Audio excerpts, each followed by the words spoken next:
Assalamualaikum Ustaz. Waalaikumsalam. Berkaitan dengan kirim Al-Fatihah, apakah Nabi ngirim Al-Fatihah untuk istrinya Siti Khadijah? Apakah Nabi ngirim Al-Fatihah untuk Ja'far saudara kembarnya? Apakah Nabi para sahabat kirim Al-Fatihah? Supaya kami paham Pak Ustadz. Jadi ini yang nanya ini, dia mau beramal kalau dilakukan Nabi. Kalau nggak dilakukan Nabi, nggak mau. Nggak apa-apa, bagus. Ada seorang sahabat Nabi, bukan sahabat Abdul Somad. Dia sebelum tidur malam bertasbih alfa uqdah 2000 simpul. Diambilnya simpul tali 2000. Simpul tali 2000. Habis itu zikir subhanallah subhanallah subhanallah 2000 simpul. Sekarang saya tanya, bolehkah bertasbih 2000 kali sebelum tidur malam? Boleh apa enggak boleh? Sekarang balik pertanyaan ini, pernahkah Nabi melakukannya? Enggak pernah. Kalau enggak pernah dilakukan Nabi, apakah boleh dilakukan? Tadi katanya yang boleh, sekarang enggak boleh. Ternyata kalau ngomong sama orang belum sarapan susah ya.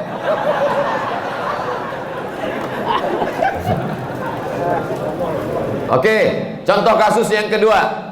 Ada seorang imam mazhab. Tadi yang bertasbih 2000 kali sebelum tidur itu sahabat Nabi, namanya Abu Hurairah. Sahabat Nabi. Di mana bisa dibaca biografinya? Dalam kitab Syiar A'lam An-Nubala. Siapa yang nulis? Imam Az-Zahabi, Imam Ahlus Sunnah wal Jamaah.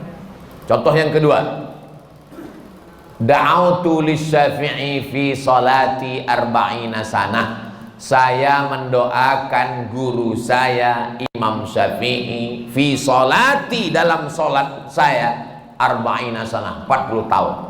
Rabbi firli wali walidayya wali Muhammad bin Idris Asy-Syafi'i. Bolehkah mendoakan Imam Syafi'i 40 tahun? Boleh. Sekarang pakai logika ini. Pernahkah dilakukan Nabi? Nggak pernah. Kalau nggak pernah dilakukan Nabi berarti nggak boleh. Ini pertanyaan tingkat tinggi. Apakah mesti disyaratkan, mesti dilakukan Nabi dan sahabat? Puasa Nabi Daud, pernahkah Nabi melaksanakan puasa Nabi Daud secara berterusan? Yasumu yauman wa yuftiru yauman? Enggak pernah, tapi Nabi memujinya. Apa kata Nabi? Ahabbu shaum ilallah shaumi Daud. Puasa yang paling bagus adalah puasa Nabi Daud. Nabi tak pernah melakukannya. Jadi sunnah ada 3. Yang pertama sunnah fi'liyah, Nabi melakukannya. Yang kedua sunnah qauliyah, Nabi mengucapkannya tapi Nabi tak melakukannya. Ada jenis yang ketiga, sunnah takririyah, Nabi tidak melakukannya, Nabi tidak mengucapkannya, dilakukan orang lain, disetujui Nabi. Mana contohnya? Sami Allahu liman hamidah, Nabi mengajarkan Rabbana lakal hamdu mil'us samawati wa mil'ul ardi wa mil'u ma syi'ta min syai'in ba'du. Tapi ada satu sahabat bacaannya lain. Sami Allahu liman hamidah, Rabbana lakal hamdu hamdan thayyiban mubarakan fi. Selesai salat Nabi tanya, siapa tadi yang baca alhamdulillah hamdan thayyiban katsiran mubarakan fi? Aku enggak pernah ajarkan. Aku ya Rasulullah. Apakah Nabi marah? Aku enggak pernah melakukannya. Kenapa kamu pandai-pandai buat doa itu? Kau masuk neraka jahanam. Apa kata Nabi? Apa kata Nabi? Ra'aitu bid'an wa salasuna malakan yabtadirun. Aku lihat 39 malaikat turun dari pintu langit ingin mencatat doa yang kau baca. Enggak pernah dibaca Nabi. Begitu juga dengan Allahu Akbar kabira, diriwayatkan oleh Abdullah bin Umar bin Khattab. Nabi mengajarkan Allahumma ba'id baini wa baina khatayaya kama ba'adta bainal masyriqi wal maghrib. Sahih Bukhari. Allahu Akbar kabira ada juga dalam Sahih Bukhari. Nabi tidak pernah mengucapkannya. Siapa yang membaca itu? Sahabat. Allahu Akbar. Tiba-tiba ada sahabat di belakang, Allahu Akbar kabira walhamdulillahi katsira wa subhanallahi bukratan wa asila. Titik. Wajah wajhiyya itu iftitah lain. Selesai sholat Nabi tanya, siapa tadi yang baca Allahu Akbar kabira? Ana ya Rasulullah. Apa kata Nabi? Futihat abwabus sama, terbuka pintu-pintu langit, malaikat turun mencatat doa yang kau baca. Ini jenis takriri. Makanya perbuatan kalau tidak dilakukan Nabi adalah bid'ah.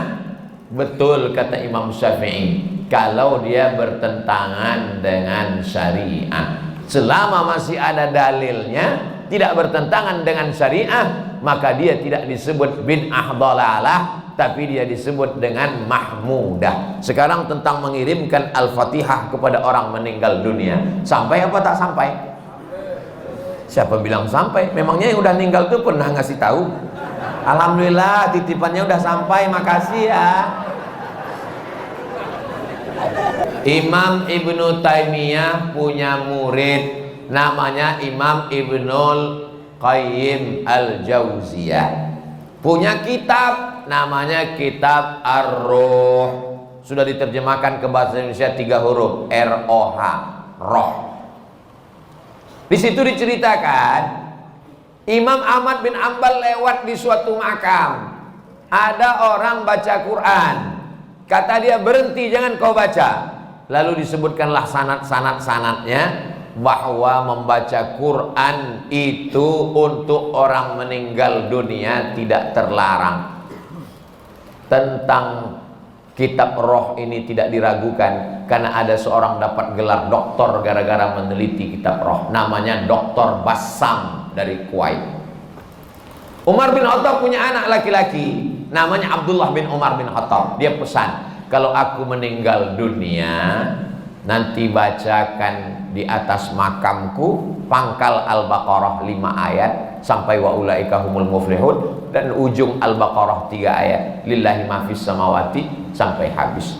Pesan Abdullah bin Umar bin Khattab kepada orang, nanti kalau aku sudah meninggal. Berdasarkan itu Imam Nawawi meninggal tahun 676 dari kalangan mazhab Syafi'i, dalam kitab Al-Azkar mengatakan, wa in khatimul qur'ana fahuwa hasanun, seafdal-afdalnya dibacakan sekhatam Al-Qur'an.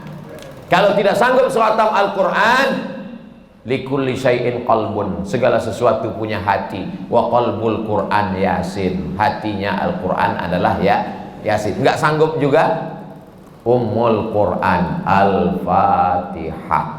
Itulah dia dalil-dalil orang yang membacakan Quran. Kalau enggak setuju, jangan salahkan orang karena orang punya dalil. Saya enggak setuju, enggak usah lakukan.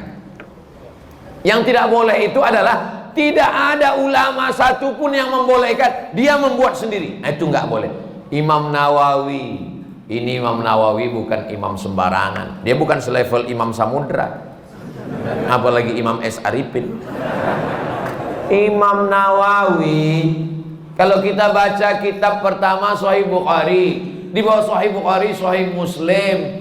Imam Muslim muridnya Imam Bukhari. Kalau kita baca Sahih Muslim kita nggak paham, kita mesti baca kitab Al-Minhaj Syarah Sahih Muslim Ibn Al-Hajjaj Imam Nawawi. Imam Nawawi itu dalam kitab fikih, kitab besar Al-Majmu' Syarah Muhazzab, Raudatul Talibin wa Umdatul Muftin. Saya ngajar hadis arba'in, hadis paling sedikit kecil arba'in, Imam Nawawi. Hatam arba'in naik kitab Riyadus Shalihin, Imam Nawawi. Hatam Riyadus Shalihin naik lagi kitab Al-Azkar, Imam Nawawi.